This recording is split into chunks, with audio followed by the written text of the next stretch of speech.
So this week's episode is all about sales. I had Jack Cahill on the show, and Jack is a very good friend of mine, and he's a senior account executive at Wayflyer, which is a fintech startup. And he's been working in sales now for I think about 7 or 8 years. He's had lots of different types of sales jobs over that period, and has progressed to a point where he's a really successful salesperson and is making a really really nice income and lifestyle for himself from that. And we basically spend the whole time just going deep on what life is actually like in sales. So we talk about what the career path looks like, the different types of jobs that you can have as you progress through, and the different paths, one being a managerial one, the other one being more around staying as an individual contributor.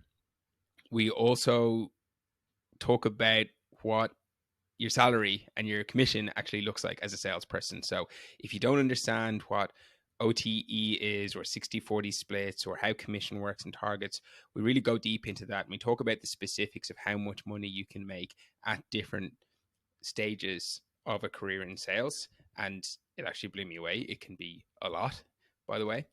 And we talk about what the lifestyle is like as a salesperson, and we kind of dispel some of the myths around there. So I ask some questions around: do you really need to be an extrovert to be a good salesperson? Is sales all about whining and dining? Is it a bit of a work hard, play hard lifestyle?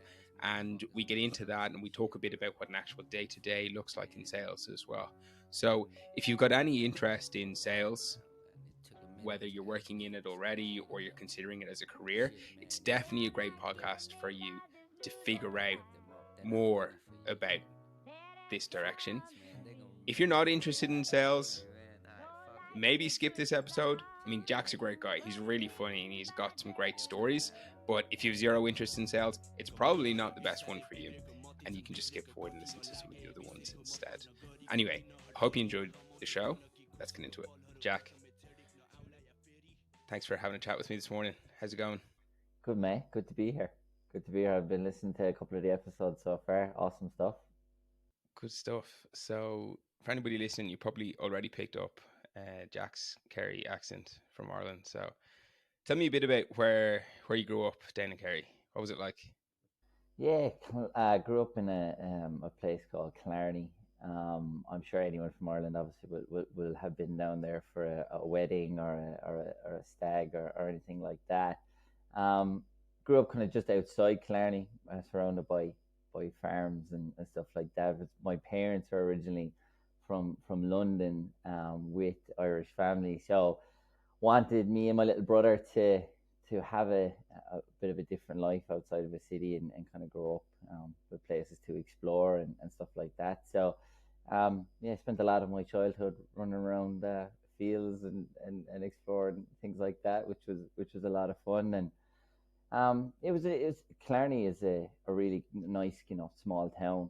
Um, a lot of everyone knows everyone there, and really great hospitality as well.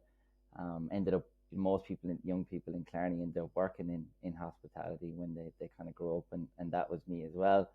um but yeah, it was nice, really really nice. And do you remember when you were that age? Was there anything that you really wanted to be when you grew up? I think, like most young lads, probably a soccer player. I toyed with the idea for a while.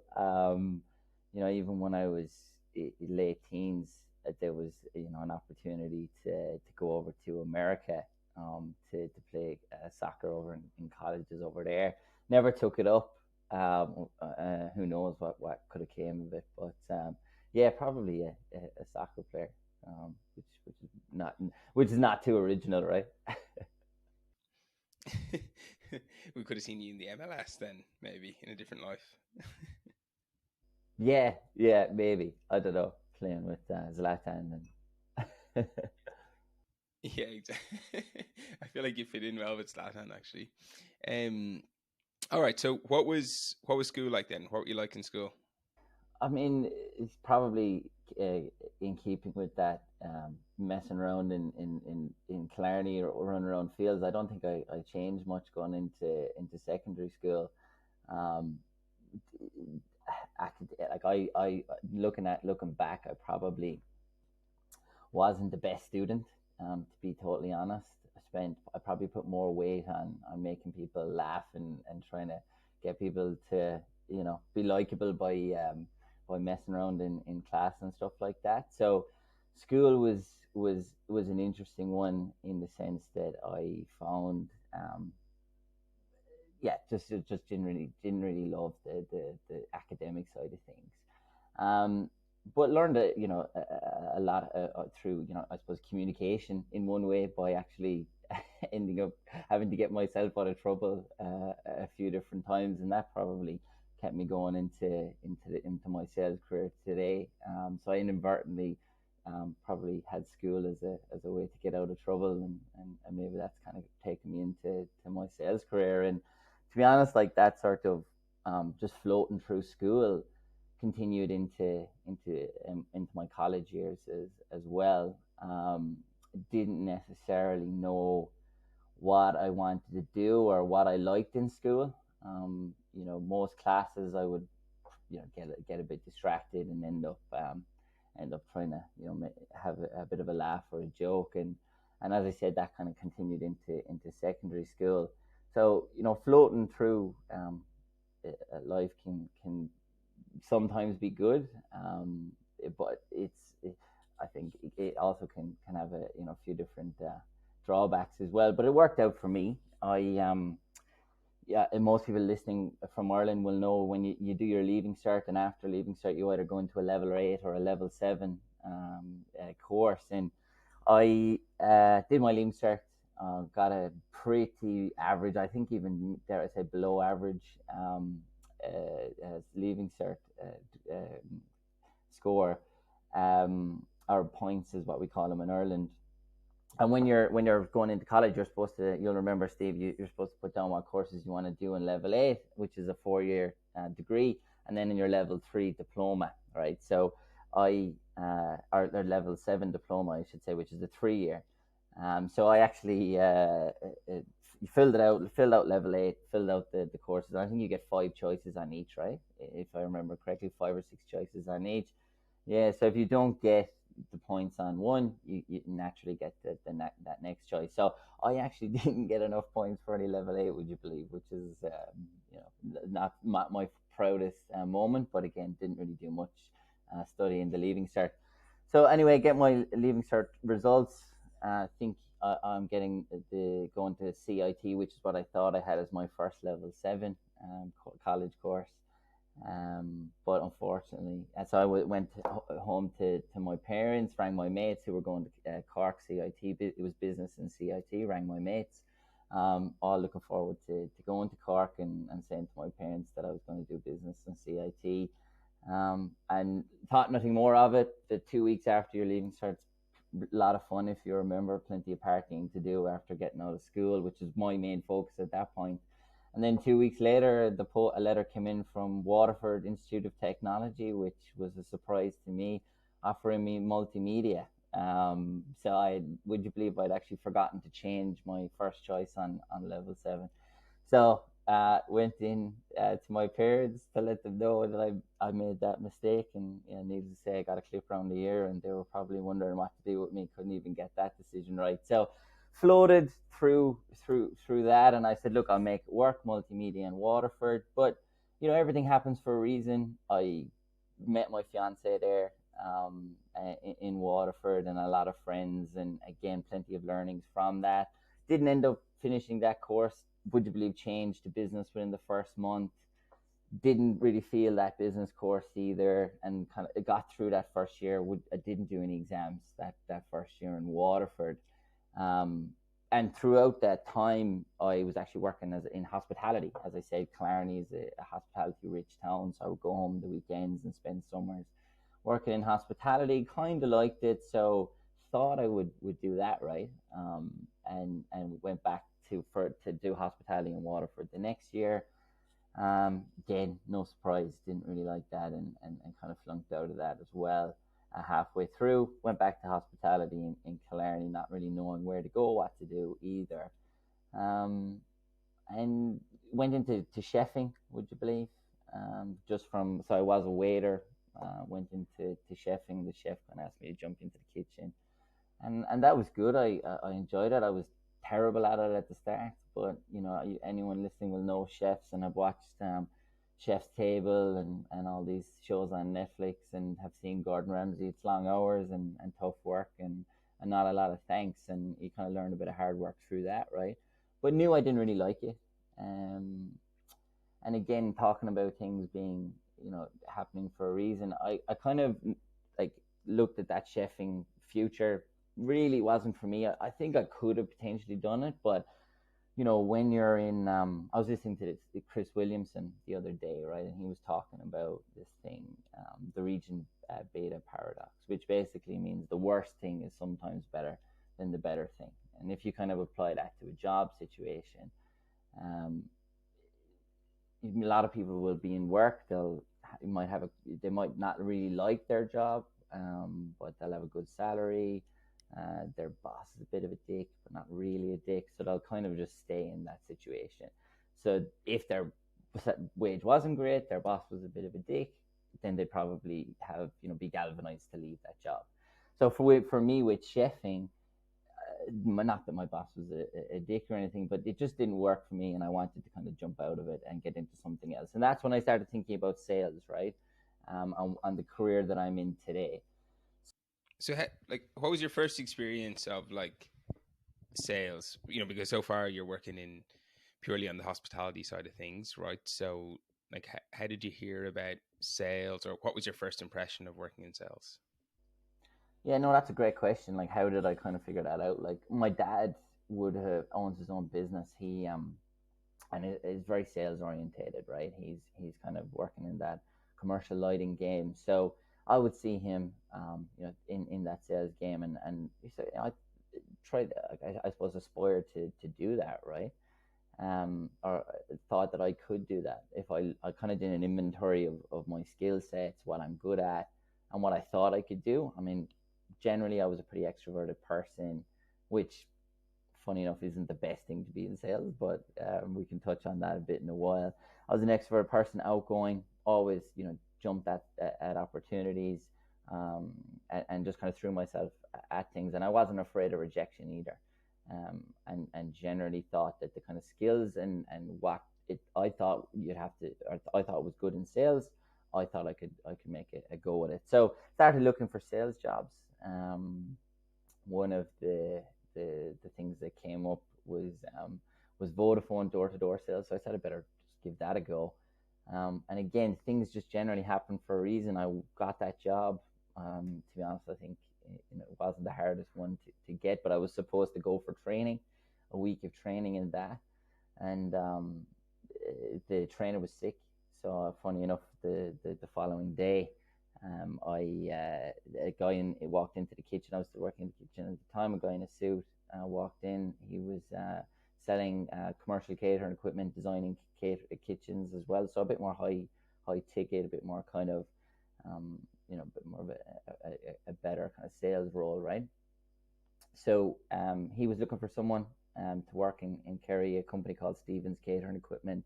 Went for an interview, got that job. Spent 2 years working, selling and designing kitchens through Kerry and Cork, and then kind of got headhunted and moved to Dublin, and yeah, spent a bit of time working with a fantastic company there, Martin Foods Catering Equipment, and throughout that time just worked with incredible salespeople. And catering equipment doesn't sound like the sexiest sales job in the world, but it's a fantastic starting point, and there's a lot of sophistication to selling and designing catering equipment, a lot of energy efficiency and stuff like that. So that was my entrance into it. But I think for me, having my father is probably someone who was working in sales, and I was kind of connected through that. That was probably how I got into it, and doing that inventory and what I thought was good. It's what you'd need to be in sales. Yeah. And so when you take this, first job in sales, or when you moved to Dublin, like, did you know this is a job, this is a career that I like and I'm good at? Was that obvious to you? Not at the I suppose yes, it was, because I did actually hit the ground running. because I kind of just went so any sales job, the more activity you do and kind of how much you throw at the wall, more is going to stick, right? So I was in every kitchen, talking to chefs.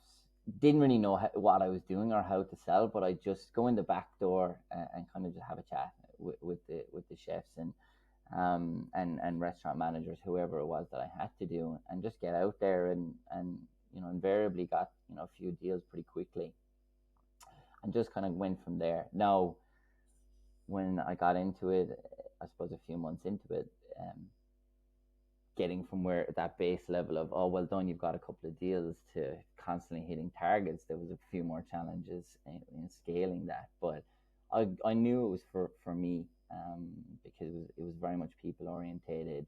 When you're selling a good product and you're helping someone, I loved that side of things. I really like being able to understand someone's problem, um, and solve it with a product or service. And you both feel enriched by the experience. You're both making, there's a monetary value as well, and everyone's kind of winning. So I talked to a couple of salespeople, and they say the same thing, right? That they like that idea of like solving a problem. From somebody from the outside in who's a bit skeptical, they might listen to that and go, "Bullshit! You want your commission, and you're going to give them whatever the hell is going to make the deal and get your commission." Do you do you actually feel that, like, that you're actually solving problems with these people and like working together with them, or is it, is it a bit that, but also a bit, do you know what, I love the high of just making the deal and getting the commission? I think it's a bit of both, right? I mean, if you kind of said to me, what do you like about hitting sales, or about what do you like about sales, right?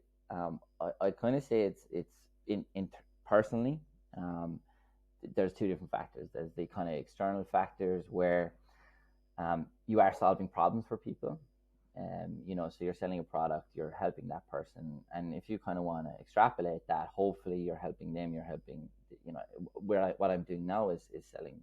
Um, I'm providing funding solutions to e-commerce businesses, and a lot of the businesses that I'm working with are, mom and dad e-commerce stores, and we're funding inventory. Banks can't give them funding, and so we are really solving a problem for them. We're kind of enabling them to grow their business, and um, you know also helping their family grow as well, right? And improve their life. So that side of it, yes, absolutely, we are helping there.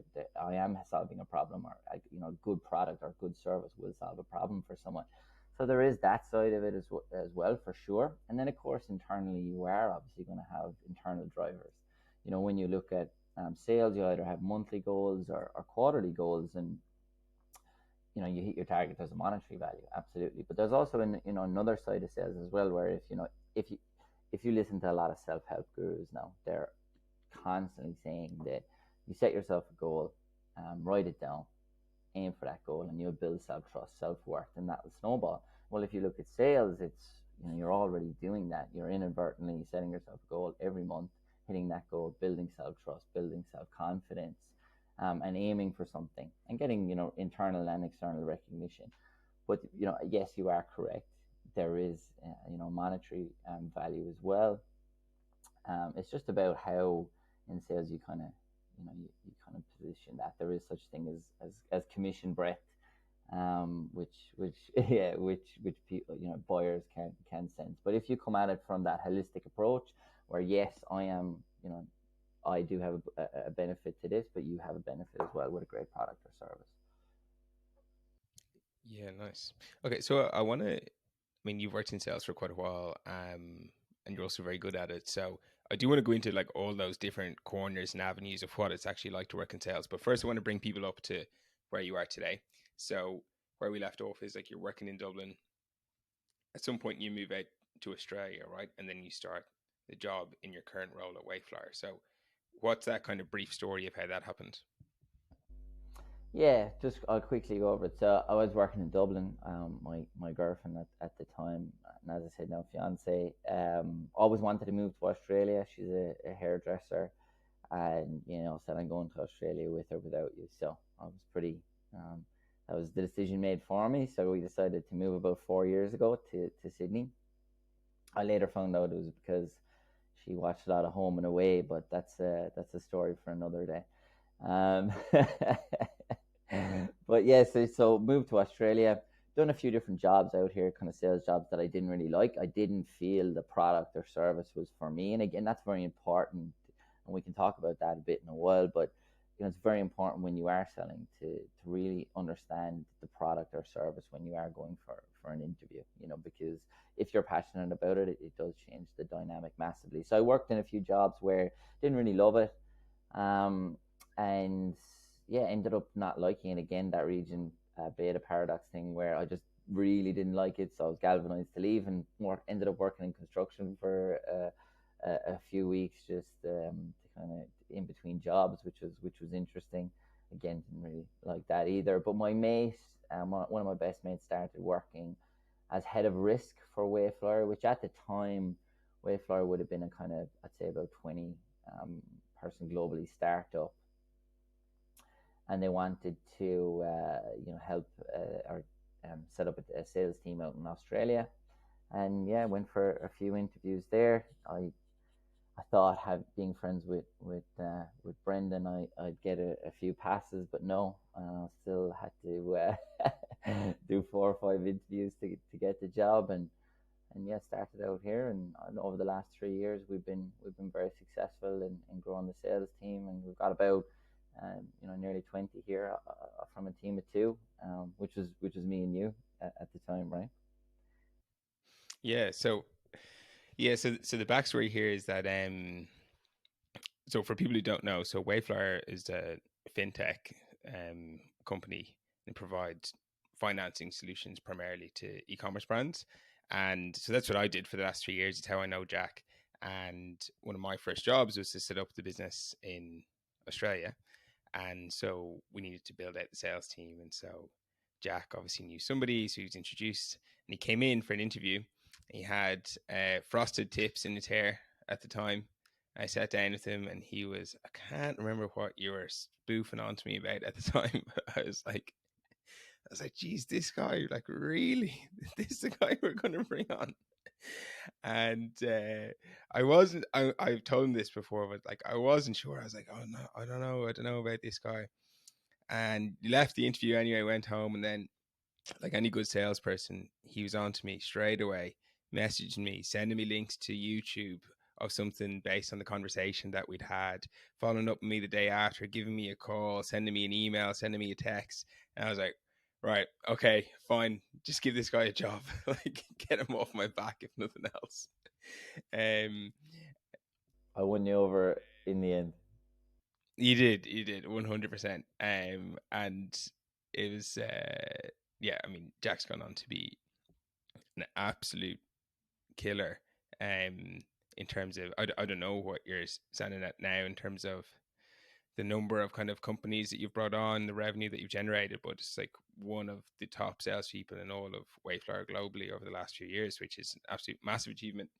But yeah, that's I guess where you started out your career, or your story at Wayflyer, right? Was kind of those 3 years ago. Um, and at that time, you're kind of doing everything, right? So you were like one salesperson in a region. So you're kind of doing the whole sales process, everything from the prospecting and the cold calling through to kind of closing the deals and managing them. Um, so I want, so actually, can you tell people a bit about like what your job is now? Like, what's kind of your title? What's your main responsibilities? And also, what does the day to day look like? So we can maybe take yesterday as an example, maybe bring us through that day. Yeah, absolutely, love to. So, like, it's been a great story over the last 3 years. The Wayflower story as a whole, as well, has been fantastic. And 3 years ago, I started out as that kind of business development role, really getting into the trenches of just making, generating business, prospecting, calling, and all of the kind of trials and tribulations of starting out in sales. Now I work my way up to senior account executive, which basically means I just work on some of the larger deals within the company, kind of enterprise down to tier SMBs. Um, the day to day stuff is I try and keep as structured as I can within sales. Like, things do pop up, but it is very important to have as much of a structured day as you possibly can. So we are based in Australia, but we do work with some of the west coast of the US. The time zones make sense. So in the morning, from 8 to kind of 11 o'clock, we focus on emailing, calling the US the companies that we're trying to get in touch with. And how we generally do that is like sequenced emails, LinkedIn outreach, and cold calling, which works very, very well. It's the most direct way to get in front of people. And it's definitely a numbers game, a bit of rejection involved in cold calling, but when you kind of do it right, it's a fantastic way to get in front of people. After that, so from about kind of 8 to 11, after that, try and break up my day into kind of deep work hours. So after that, I'd probably focus on maybe a bit of a LinkedIn post as well. One of the things that was true during COVID was you could just send emails, call people, particularly in the space. E-commerce was booming, right?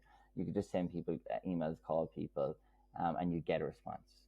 People would be looking for cash. Changing it up a bit post-COVID and changing it up in that kind of next phase of sales. Also, we're into a bit of a down market, right? So you kind of have to diversify the way you're getting customers, and something like a LinkedIn post is good. And again, then in the afternoon, like try and go to the gym at lunch. It's fantastic to break it up, break up the day, and do more focused work then in the afternoon, whether that's emailing, calling, whatever it is, like with the Australian hours.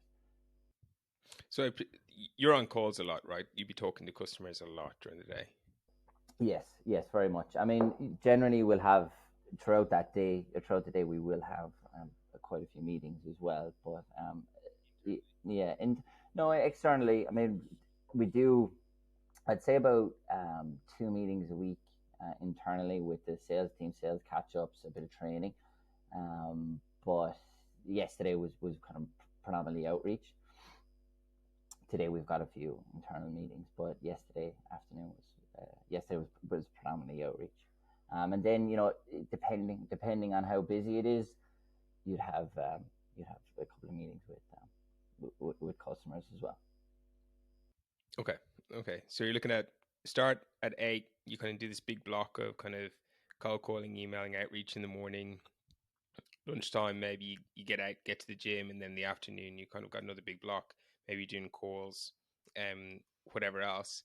What time do you finish up, and how does that vary across the month? Like, if somebody's trying to think about this job and try to understand the lifestyle, like types of hours that are involved with it, what does that look like? So I think like with sales, like it's as much input as you put in, you're gonna get the results, right? So if you work, the more work you do, the better results you get. So I think with the other thing with sales, and anyone looking to start out in sales, it kind of teaches you some entrepreneurial traits. So if you own your own business, one of the great things about owning your own business, or the positives about owning your own business, our assumptions is you can earn a lot of money, and you don't have to pay as much tax, right? So they're the positives of kind of owning your own business to an extent. But the drawbacks to owning your own business, like if you don't get out of bed in the morning, and don't do what you're supposed to do, you're not getting paid, and your business isn't growing. I would say that sales very much has those characteristics in a lot of ways. If you're not working hard, you're not hitting your target. So for any kind of good salesperson, I would say minimum 8 hours a day, like anywhere from kind of 8 to 12. I would say if you wanted to break it up into 2-3 days of kind of 12 hours, every 2 to 3 12-hour days, and then Fridays knock off a bit earlier, or maybe Monday start a bit later. But that sort of mix, the way you want to break up your week is very much down to you. But I would say it be under no illusions getting into sales. It's not a 9 to 5 job. The best salespeople are generally on call and are available during the working week till very late. I mean, end of month in particular, you're kind of sitting there at 10, 11, 12 o'clock at night, by the laptop sending out contracts. I've been sitting at home half 11 at night and chatting with someone about getting a contract done before 12 o'clock. And that's actually common enough, because people, when we're working towards a goal at the end of the month, and you'll be working towards a goal with the customer as well, right? So there is incentives for someone getting a deal done by the end of the month, whether it's a price reduction or they've got something that they need the funding for within the next week or two. It makes sense for them as well. So I would say it's definitely not a 9 to 5, and the more work you do, the better results you get. How does commission work then? Because a lot of people will be thinking about sales and thinking about, having targets and having to hit them in order to get paid. So how do you get paid basically? What determines how much is in your um, monthly pay packet every month? Yeah, I mean, it's a good question. Like most good fintech tech sales will have a base with a 60/40 or 70/30 split to OTE. So it on target earnings. So most people starting out in sales, and again, we also be good to touch on anyone that wants to get into sales. Where do they kind of start off, right? Um, the kind of base salary for sales in Sydney, anyway, I don't know what it is in Ireland, is anywhere from kind of 60 to 80 base. And they can earn, with on target earnings, anywhere from, 100 to 120, 130. So as this kind of entry level job, the salary is pretty good, right? There's not many jobs where you can kind of earn 120 grand with not a whole pile of experience. A lot of sales companies will like that have their own training playbook. A lot of sales companies will like salespeople to come in with no preconceived notions or not a whole pile of skills, because they want to train them, they want to nurture them and fit them, make them fit their company. So what you'll find is, for example, like if someone was to start with Wayflyer, we're funding e-commerce. There's a finance element to it. There's an e-commerce element to it.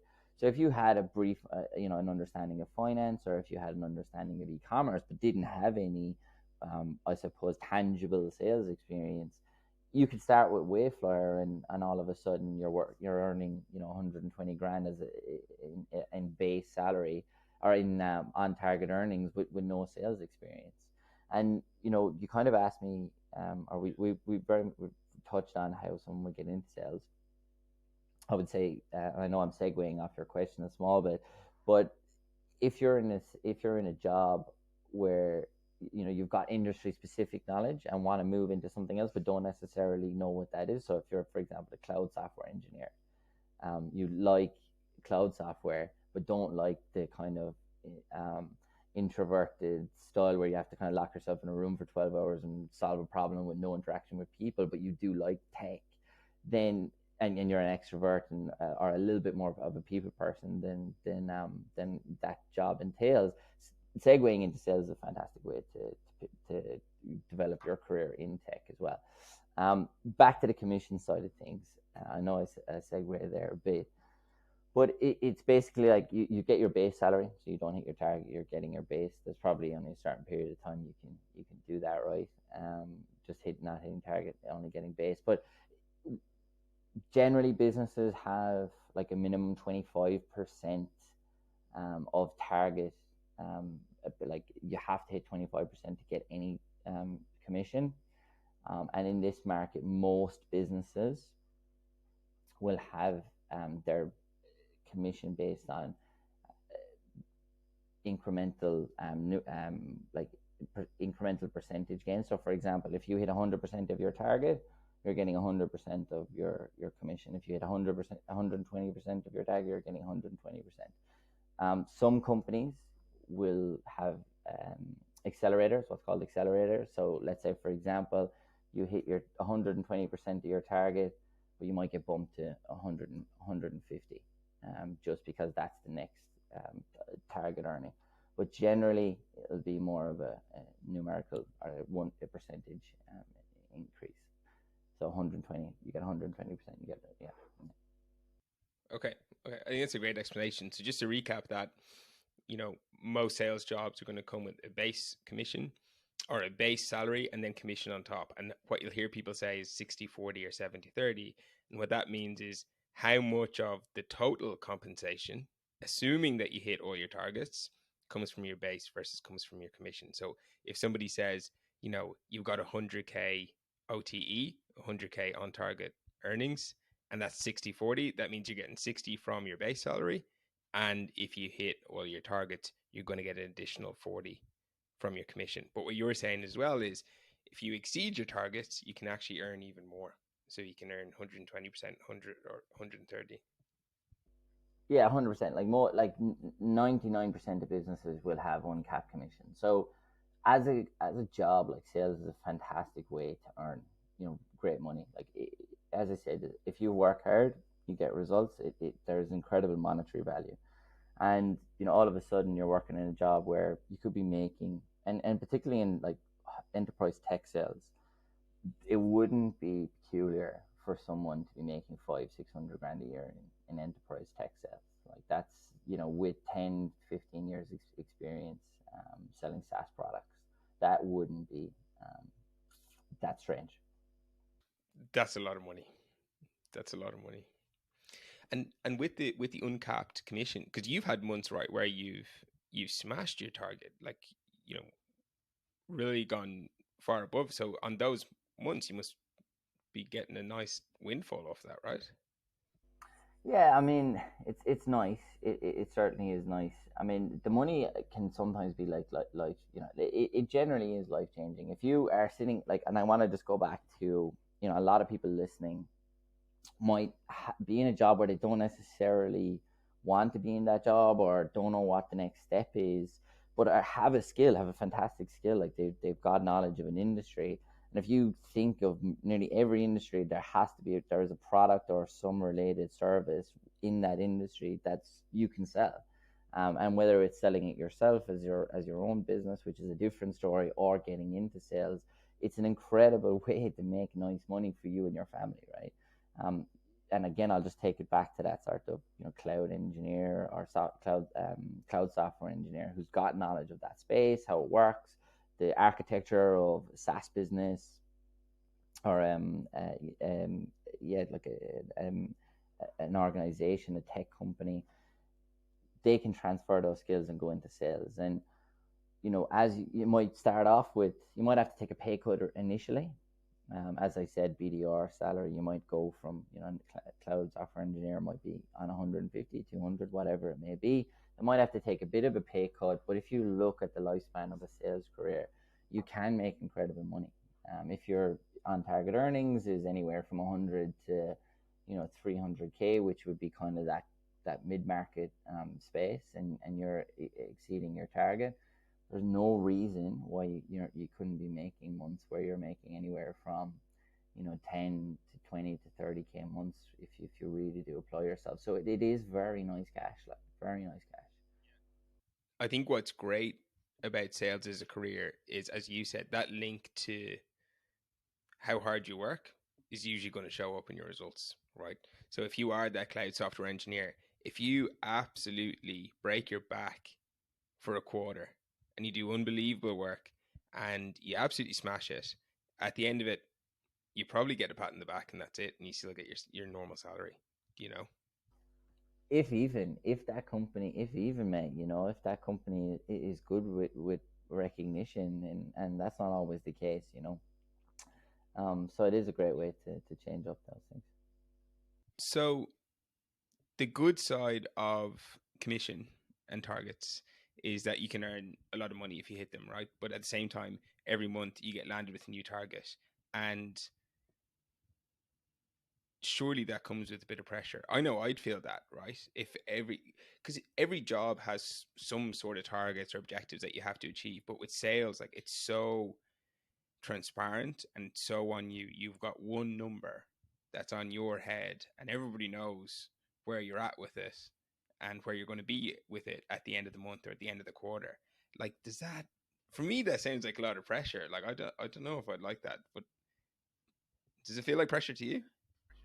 There is an element of pressure, right? Like anything. As I said, we spoke about the positives, the good salary, and when you hit it. But there is that sort of highs and lows element. Like sales has some pretty bad lows, and it's just about how do you kind of deal with those lows in life. And again, bringing it back to that entrepreneurial side of things, it gets you in that entrepreneurial mindset.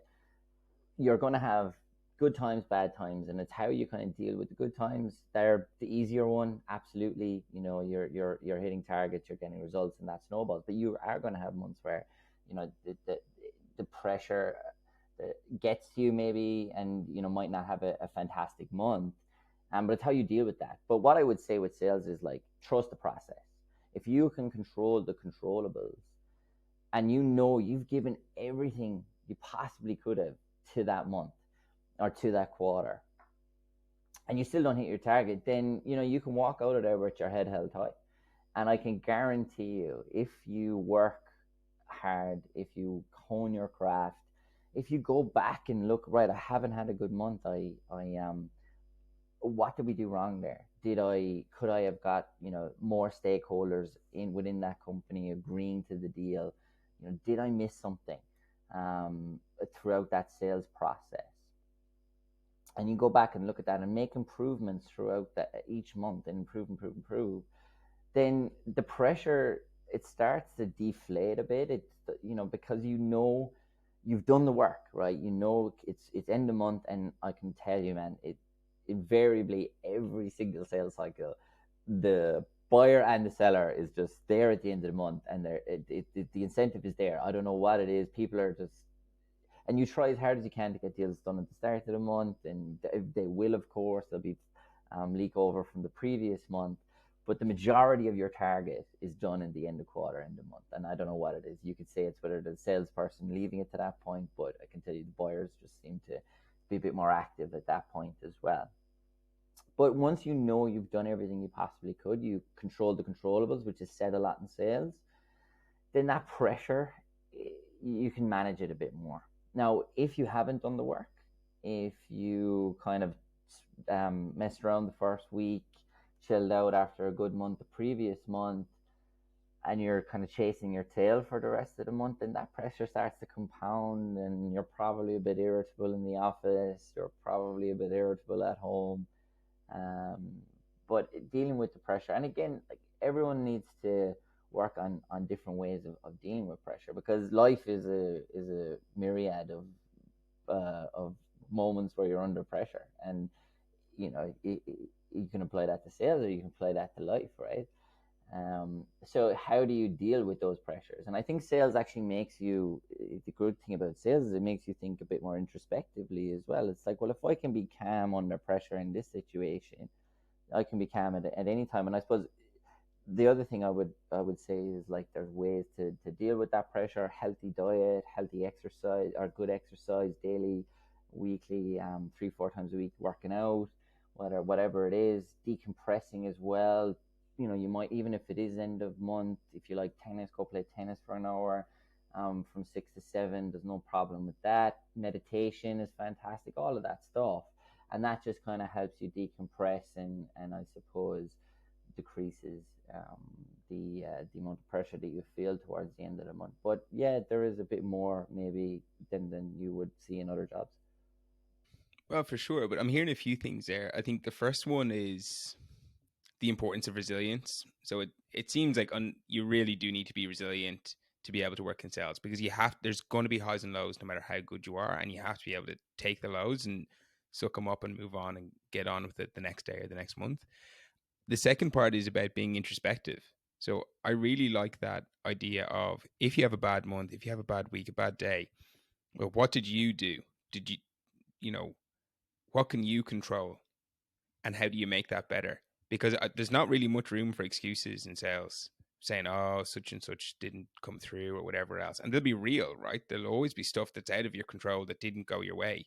But at the end of the day, the excuses don't really matter when your manager or your boss's boss is looking at your target. Like, they don't really care about those. And so I think that's a really good trait, to be able to look back and say, well, what did I do wrong, or what could I have done better? And if you do that every month, Jesus, after 12 months, after 24 months, you're going to be such a good salesperson. Um, what other traits, if somebody's listening to this and they're thinking, oh, maybe this sounds attractive, right? I'd like to get into sales. I've got a bit of resilience. I think I can be introspective. What other traits does somebody need to be good at sales? I think I probably had them at the 500 grand, 600 grand salary. That's probably when their ears probably perked up. No, I think the trade side of things. So it's interesting, right? You've got.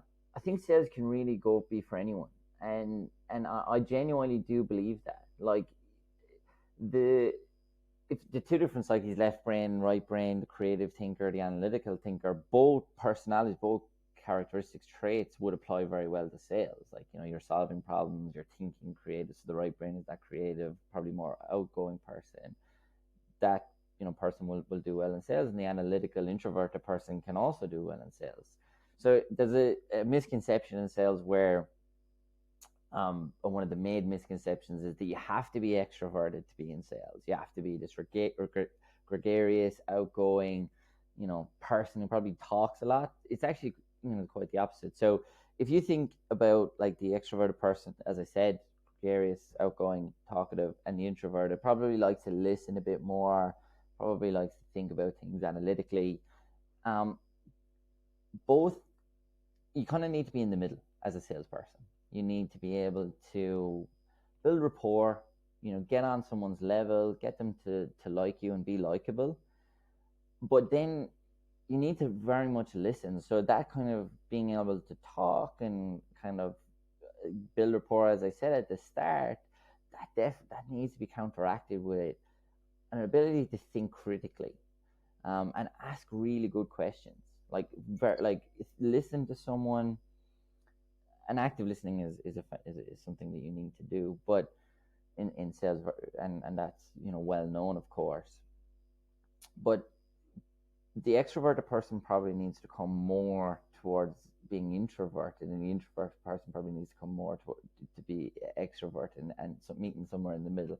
So being outgoing, very much so. But when you're in that sales cycle, when you're in that discovery call, which is what you're going to do, you're going to ring someone up, have a quick chat, book in a call with a bit more of an in-depth chat, which is generally what we call a discovery call with an account executive or whoever, your director. And on that call, listening is paramount, and understanding someone's problem, and then positioning, and then being able to articulate your offer succinctly, based on that person's problems. So, from a trait perspective, I would say a bit of the characteristics and traits of an extroverted person, and a few of the kind of traits and characteristics of an introverted person, and kind of mix them together. Yeah, it's a really good point, especially around the listening, right? Because like we've probably all been in situations where we've had a salesperson trying to sell to us, and all they do is talking at us, and most people will shut down once they have that, right, or they'll switch off, or this person doesn't understand me, they're not pitching me the actual solution that I want, so like I'm not going to listen to them. um so I think that's a really good point around that trait. So um I want to go back to like a little bit around the career path in sales, right? So it's like you can start off, entry level job is usually what we call like a BDR, or business development representative, right? So you can get into that. It's a good job you can get into with no experience. You're going to be probably smashing the cold calls, smashing the emails. Your job as a BDR is to basically get cold leads and turn them opportunities into opportunities for your account executives, which are the guys like Jack. That's the role of the BDR, right? Yeah, very much so. Right. And then, so you did, how long would somebody typically spend as a BDR before they would take the next step? So it depends on the company and I suppose the how successful that BDR is, right? There's a couple of different factors, but generally around a year, anywhere from 6 months to a year, to be honest. Because yeah, because they're like understanding it, and also depends on the complexity of the product and company, right? What sort of what sort of level do you have to be at to kind of sell the size of deals that you might have to sell as an AE? But generally, 6 months to a year, honing your craft, eating a lot of rejection as well, which is You're allowed curse in this podcast, Jack. It's okay. yeah, I was gonna eating shit for a while. So and then building up those things, and when you can kind of and there'll be anyone that hears 6 months to a year, that might be disheartened. Trust me, it goes quick. It goes very quick when you're kind of, and it's going to be a very new experience and an exploratory experience. Generally, when people are starting out the sales career, they'll have, if they're lucky, they'll have a few good wins at the start, and most people generally do. It's just the nature of the beast, beginner's luck, I suppose, if you want to call it, followed by a few tough months. And there's some people either like it or drop out. I would say stick at it if you kind of have any inkling that you'd like it. Give it at least 6 months, um, and then from there, then that 6 months to a year, just continue to hone your craft and get a lot better. But what I was going to say was the 6 months to a year. It sounds a lot, but typically before you go to an AE, you'll get AE responsibilities. You'll get account executive responsibilities. So you might be working on smaller deals, and sort of immersed in that kind of AE lifestyle or AE work day before you kind of make that step up. I kind of see, and you can correct me if I'm wrong, but I kind of see there's two paths from the AE onwards, right? So one is the managerial path. So you're an account executive, you're running your own deals, you're closing your own deals. As you progress and you get promoted to senior account executive, you're going to get bigger deals, right? Bigger responsibility, tougher sales to close. But then there's a managerial path where you can actually go and start managing other people. And so that can be for a region or it can be for an industry. And sure, you're still doing a little bit of the sales, but actually it's really about managing a team and helping them all to hit their targets. Or there's the individual contributor track, which is where actually you just stay as a gun sales rep and you're just still smashing out deals and you're getting bigger and bigger deals, more complicated deals. Is that right? Is that how you see the kind of two different paths in sales? Yeah, for sure.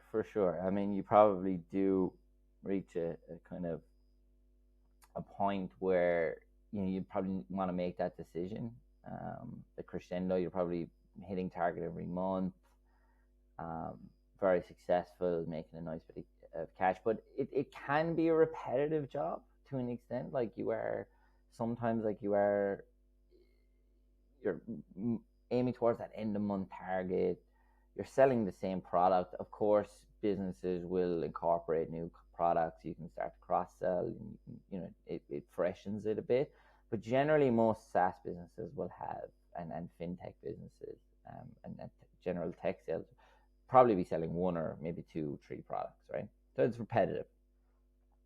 And on the path to, I suppose, being successful, that's a lot of fun, or heaps of fun. It's fresh. You're making a nice bit of money. You're learning a lot as well, and then you get to that point where I'm really good at what I do. Where do I go? Some people will kind of want to stay on that same path, or maybe even pivot to another industry, or go from, I don't know, fintech to SaaS or something like that, because SaaS is a bit more complex. Um, of a sales cycle, right? Longer, can be, just for some context, like SaaS is typically a 6 month cycle, whereas our cycles are, monthly or quarterly. So that might be something that people do. Or you go into management, and it's just going to ask yourself that question, like, what what do I want to do? Do I want to learn management skills? Do I want to start my own company? Would having management skills be of use? Absolutely. What, will management, am I taking my skills, and can I teach others that? Because a lot of good salespeople will be gun salespeople and find it hard to teach what they do and articulate what they do. And sometimes I could potentially fall into that sometimes, where someone asks me, "Oh, how did you do that?" And it's kind of hard to regurgitate in a way that someone can apply themselves. So there is a lot of skill to managing people and teaching people how to get into sales. But that would probably be correct. They keep going as a sole gun, or get into management. So I've got one more question on kind of what it's actually like to work in sales. When you were talking about dealing with pressure, you were talking about going to the gym and eating healthy and meditation. And I think when a lot of people think about sales, that's not what they think about. They think about whining and dining and a bit of a party lifestyle, work hard, play hard, maybe a bit of a Mad Men thing going on. Um, is that the case, or like are you kind of different? Is this what you've built because this was what works for you, but most sales is actually more that other kind of lifestyle? Or what is it? What is the actual lifestyle like outside of just the work hours? Yeah, no, there is I think those things like are just generally important for general health, right? Just eating well, going gym, and those sort of introspective things that you do, meditation, journaling. That's just going to help you as a person anyway. And the better you understand yourself, the better you're going to be able to be in sales, and that's just I think it's conducive to actually being successful in sales, to be honest. For me anyway. The other side of sales is there's 100% a whining and dining side. There is, particularly within sales teams, there's a one way to decompress and kind of get over the mad month that you've had is absolutely get on the tear, go for a few beers. And it never is a few beers, it's generally a big night at the end of the month. Then like you've got so much energy, like you'll have a team of young people, particularly in that startup environment. You'll have a team of young people in the office till late on the last day of the month.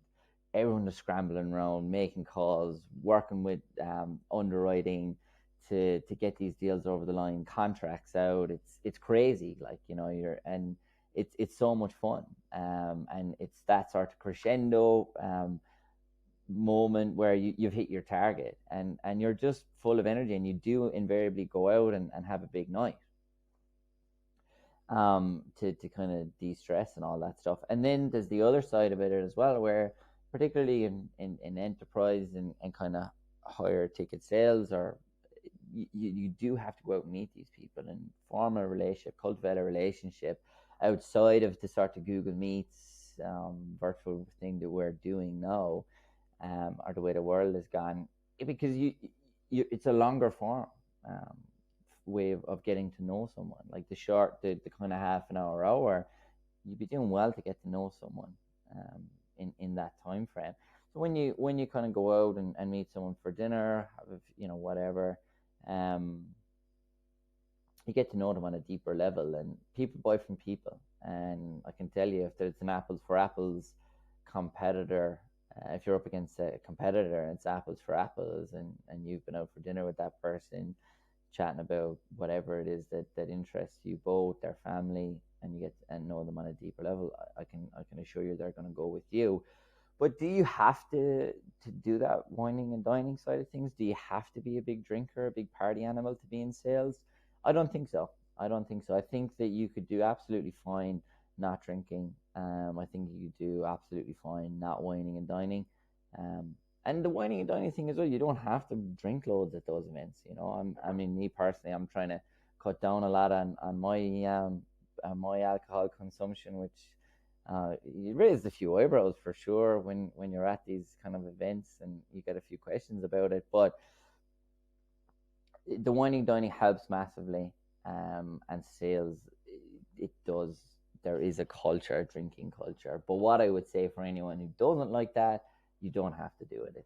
You can be madly successful, and dare I say even more successful in sales without those things.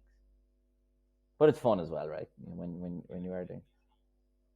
I mean, I can definitely see 100%. I mean, on the last day of the month, um, you've got all that energy. You're saying like closing deals. It's going to be hard to go home and light a few scented candles and throw on Netflix for the evening. So, but also I think you're right, right? Like you're, and but as well, like you're talking though about the fact that if you want to put in the work and you want to be a high performer, there's these big rewards there for you. It's like anything. It's like it's going to be really hard for you to do that. And some people can do that because they're freaks and I don't know how. But it's going to be hard if you're going out on a Wednesday and a Thursday and trying to show up the next morning and put in the long hours and actually do a good job. Like it's going to be hard. You're not going to be, again, maybe some people can do it, but it's going to be a lot harder for you to be a really high performer if you're coming into work and you're a bit fucked, you're a bit hungover, you're a bit tired. Like you're not going to smash that day like you would another day, realistically.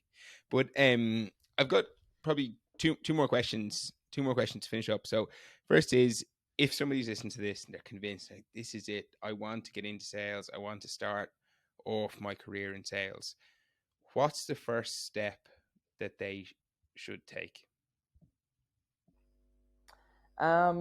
If they're convinced and they want to go into sales, I would just say look at the kind of space that they want to be in. Sales is great, but sales is not a great. It can be a terrible job because all of the pressure and the things that we spoke about with monthly targets, like that's just not fun if you don't like what you're doing. That's just really exacerbated, can really lead down to a path where you're probably turned off sales as well. So that first kind of job is vital to anyone's sales career. Now, so what I mean by that, and most salespeople will have cut their teeth selling a bad product. I don't know any salesperson or good salesperson who hasn't worked for a bad company. I think it's part for the course. I think you have to do it. But if someone's starting out, I would look at the way the industry, and what they're going to sell, and I would in the interview I would even interview the company as much as they're interviewing you. Ask about the product. There's a funny one I seen a meme the other day. It was a Homer Simpson one, standing at the edge of the bed, but he had clothes pegs behind his back, sucking in all the fat.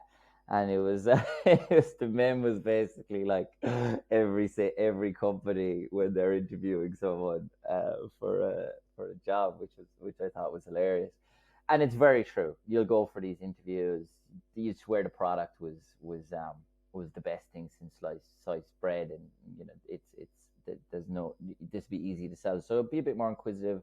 Make sure you understand the product. Make sure you like the product, and you think you can sell it. Once you've done that, you've got the job.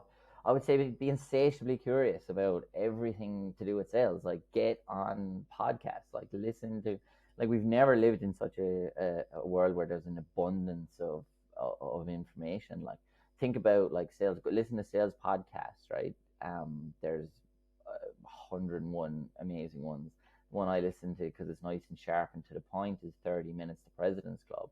It's fantastic. They'll have different AEs and sales managers and whoever else on just to speak about different parts of the job and skill sets you need to hone in on. And it's really 30 minutes. It's great. And there's 4 actionables. So that's a fantastic one. But listen to podcasts about behavioral psychology. You are, in essence, trying to get someone to you're not manipulating anyone, but you're trying to get someone on your side and buy the product. And behavioral psychology is a massive part of that. So listen to podcasts like that, and just be open, be open to failing as well. Be okay with failure. Get comfortable with failure. Get comfortable with rejection, and just enjoy the process as well. But I hope I've answered your question there in the best possible way. There's probably a bit more to it picking a sales job, but I mean, so I love the idea of like actually thinking about what industry it is that you want to work in, because that's going to determine the product you're selling, which is going to determine how much you actually like the job or not. And then you've got some great advice about what to do in the interview and once you have the job.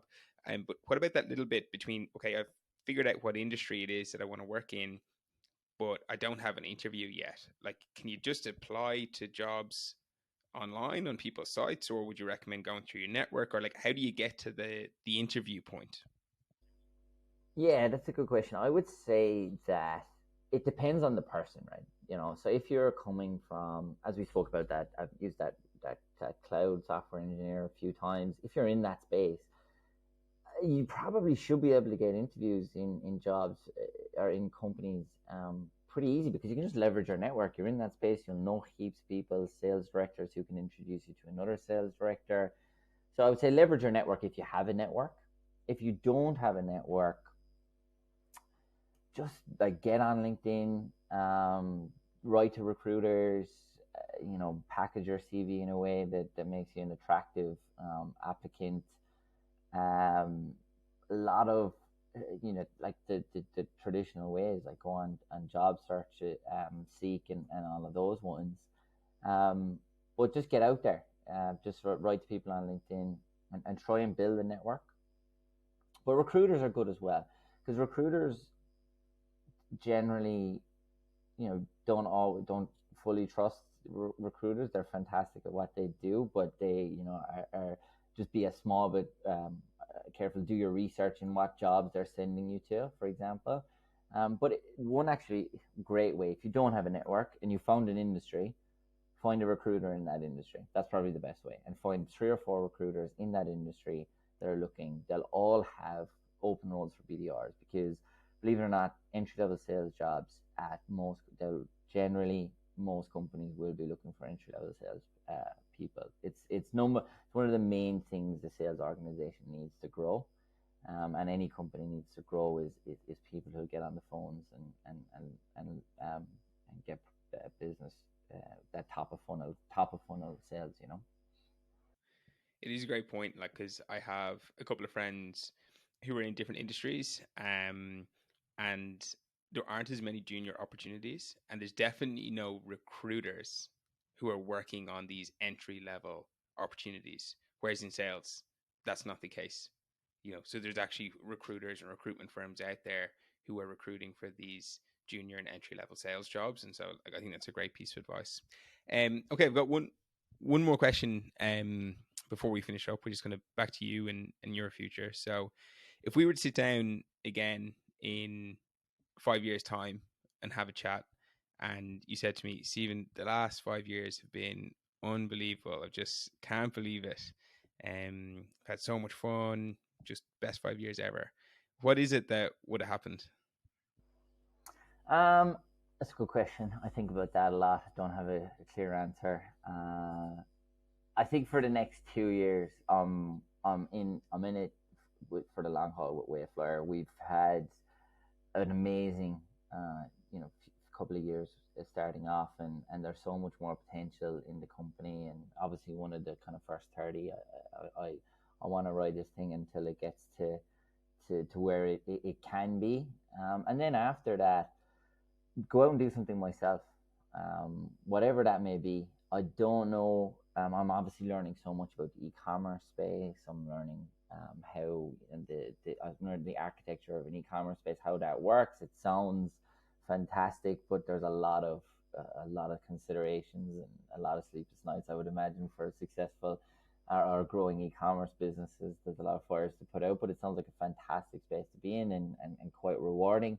So that's something I'd maybe explore, or go into the a service-based kind of business. I will at that point have a lot of time in sales. I'll have a decent network. So maybe I go into something else where a bit of consulting, or I don't know, recruitment, something along those lines. But if I, in 5 years' time, had taken Wayflyer to where it deserves to be, or been a part of that, and then make the first steps and fall on my face a few times doing something on my own, that would be a fantastic 5 years for sure. And hopefully married as well, I'm assuming. Unless it's going to be a very long engagement. Of course, yes, of course. Yeah, yeah. If Shannon was listening, she'd clip me around the ear. Yes, I hope to be married as well. I will be married. Well, you only have 50% of the responsibility in that goal. So, control the controllables. Control the controllables, yeah. Exactly. Listen, Jack, thanks so much for coming on. I think this is going to be really helpful for anybody who is in sales or considering getting into sales, because you've given like a really good insight into what the job is like, what the career is like, the lifestyle outside of it. You've obviously had a really interesting career yourself, lots of different jobs, lots of different successes. And so, yeah, thanks so much.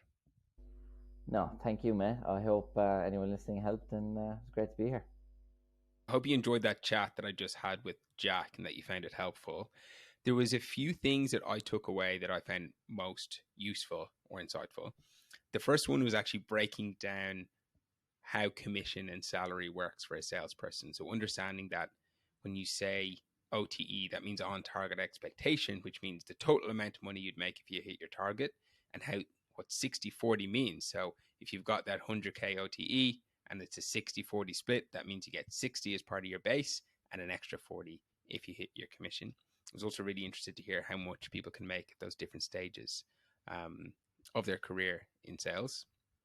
I really liked hearing about the traits that are needed to be successful in sales. So resilience came up as a really big one. There's going to be lots of losses and you're going to need to be able to brush them off and keep moving forward. And so definitely took that away as something that if you want to work in sales, you have to have resilience. He also is quite introspective. And I really liked hearing about that and how that helps him in sales. So the fact that, if he has a bad month, he sits down and he tears it apart and figures out what did he not do well, what could he do better for the next month, and then acts on that plan. And it was really interesting to hear about how he uses that to deflate some of the pressure that can come with those targets and the commission that is lying on the other end of hitting those targets. I really enjoyed hearing his opinions on not having to be an extrovert to be good at sales, right? So I'm not an extrovert. I'm not really considering a career in sales, I would say, but it's very interesting to hear that an introvert can actually do really well in sales, or maybe somebody who's kind of a little bit introverted, a little bit extroverted, because the importance of active listening. And so I think if you're an introvert and you're listening to this, hopefully you take away actually, this could be a career that I could follow and that I could go into. And then also his kind of perspectives on not having to be a big party animal who's out whining and dining clients every single night in order to be successful. And in fact, actually, sometimes the opposite path can lead you to be a very successful salesperson as well. So he kind of dispelled some myths for me that I would have had about sales and shone a light on some of the details of what the day to day life looked like. So I hope that you found that helpful. Do hit me up on LinkedIn and let me know what you thought about the episode. And if you've got any questions, either for Jack or that you want me to address in future episodes, do let me know. I really want to be able to kind of answer them and basically shine some light on any areas that you're interested in. I'll see you next time.